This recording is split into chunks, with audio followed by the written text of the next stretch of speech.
Jadi untuk praktikum pembuatan tahu itu kita sebenarnya fokusnya adalah ke koagulasi protein itu bisa terjadi optimum itu pada titik isoelektriknya.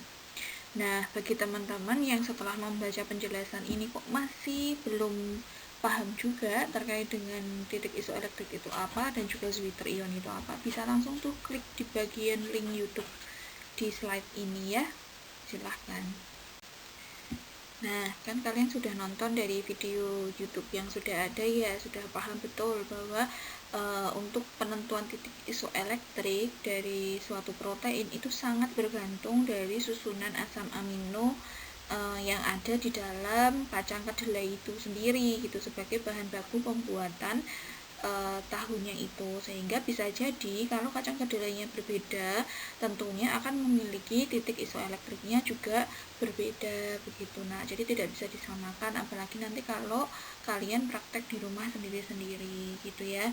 Jadi nanti kok loh ini tak tambahkan volume sekian, punyaku pH-nya kemungkinan sekian, kok hasilnya tidak seoptimal teman saya yang lain. Itu bisa jadi karena memang titik isoelektriknya itu tidak sama. Karena apa? Kandungan itu proteinnya, terus kemudian konsentrasi masing-masing asam amino yang ada di dalam kacang kedelai itu beda-beda tiap daerah gitu ya.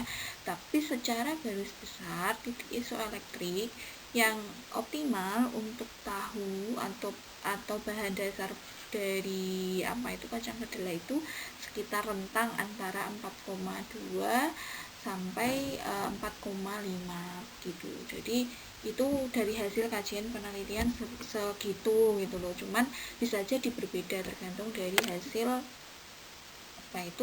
kacang kedelai di masing-masing daerah tersebut, tapi tidak mungkin lebih besar daripada 7 gitu ya.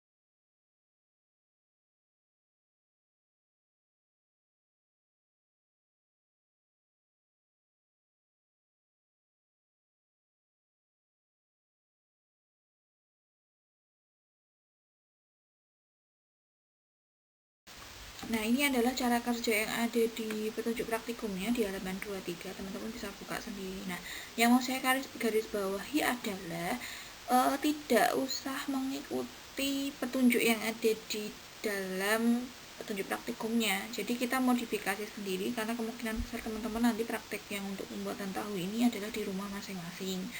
Jadi nanti teman-teman itu pahami saja alurnya, bahwa pertama itu harus bikin susu kedelai. Jumlahnya berapa? Justru dari sinilah saya pengen ngajak teman-teman itu untuk bisa kreatif dan coba membuat dan modifikasi prosedur itu supaya dapat tahu dengan kualitas yang baik gitu. Nah, terkait dengan misalnya ini pertama pembuatan susu kedelai dulu, ini kan direndam 12 jam. Ini adalah resep dari kita, tetapi kalau misalnya teman-teman punya kondisi kacang kedelainya di daerah teman-teman itu berbeda, bisa jadi perlakuannya juga bisa jadi berbeda gitu. Makanya ini hanya acuan saja tapi tidak harus diikuti persis gitu. Silahkan kalian cari formula yang pas untuk sesuai dengan kacang kedelai yang ada di daerah kalian masing-masing. Itu yang pertama. Terus yang kedua, habis dibikin susu kedelai, ini kan kalau di petunjuk praktikum yang awal itu kan ada pembuatan tahu itu ambil 100 ml untuk uji coba pH bla bla bla bla begitu ya. Ini sebenarnya adalah variabelnya itu yang pengen kita kaji adalah kita pengen melihat proses pembuatan tahu yang mana kalau di luar titik isoelektrik itu tahu yang akan dihasilkan itu bagaimana, dan ketika sesuai di titik isoelektriknya itu tahunya gimana. Itu tahun kemarin gitu ya, sebelum pandemi ini terjadi gitu. Jadi di lab itu benar-benar dilakukan pengujian larutannya, ini pH-nya berapa, ini berapa. Nanti hasilnya itu kalau yang sesuai titik isoelektrik di rentang pH 4,25 sampai 4,5 sampai 4 sampai 5 ini itu gimana hasilnya. Jadi nanti ada 5 jenis tahu gitu ya nanti yang akan dihasilkan oleh praktikan. Itu tahun kemarin sebelum pandemi. Nah untuk kali ini karena tidak memungkinkan kan teman-teman di rumah menyediakan buret gitu kan, terus kemudian ada pH meter di rumah kan nggak mungkin. Jadi silahkan untuk pembuatan tahunya setelah teman-teman bikin susu kedelainya, silakan kalian membuatnya, menambahkan koagulannya itu disesuaikan saja. Jadi yang penting adalah kalian membuat 3 jenis tahu. Misalnya nih volume yang pertama, misalnya kalian kan ambil susu kedelainya itu kan di masing-masing 100 ml 100 ml 100 ml. Jadi kan ada di gelas yang A 100 ml, gelas yang B 100 ml, gelas yang C 100 ml gitu. Atau mau 200 ml 200 ml 200 ml tidak apa-apa. Atau 400 ml 400 ml 400 ml tidak apa-apa. Pokoknya terserah teman-teman. Yang penting teman-teman bisa bikin tahu dengan di berbagai variasi pH gitu ya.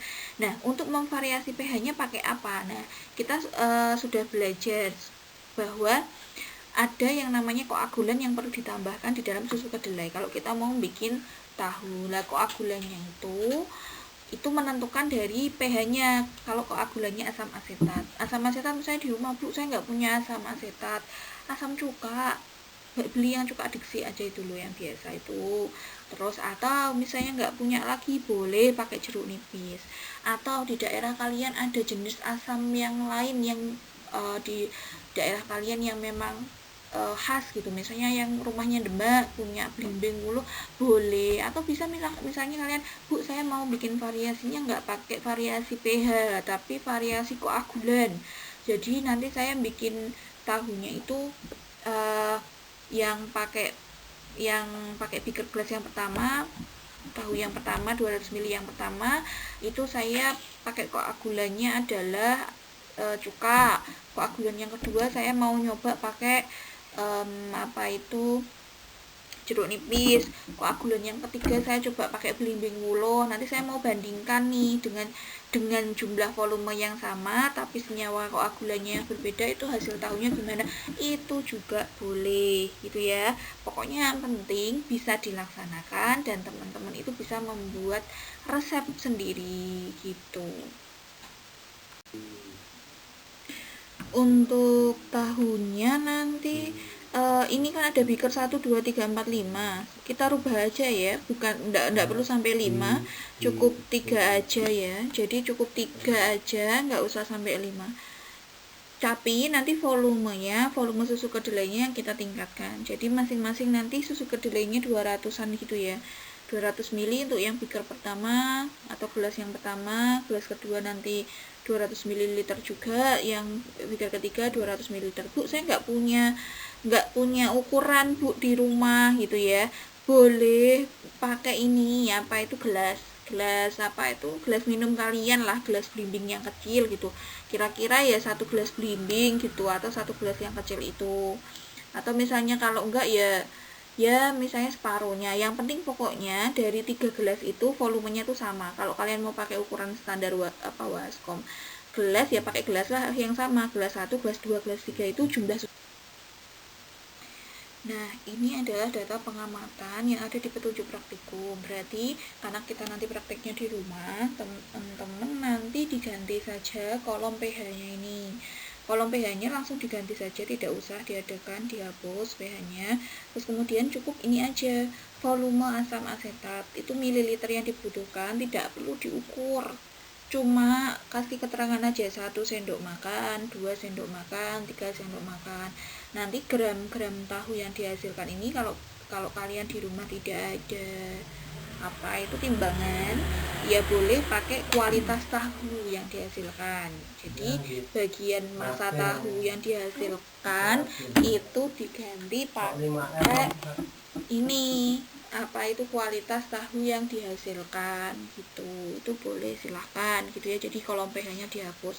Terus Bu, kalau ini kan 5 ya, 5 jenis pH, enggak usah sampai 5, cukup 3 saja variasi volumenya gitu ya. Yang dari yang sedikit, tengah, volumenya sedikit banget, volume koagulannya sedikit banget, tengah kira-kira sampai pH-nya itu sekitar 4,25 sampai 4,5 gitu ya. Terus sama yang dibanyakin sekalian, misalnya langsung 5 apa itu jadinya 10 inilah 10 sendok makan. Jadi dari yang sedikit banget setengah sendok makan, terus kemudian 1 sendok makan sampai 10 ininya gitu. Saya pengen tahu variasinya aja gitu. Dari situ nanti justru kita akan belajar.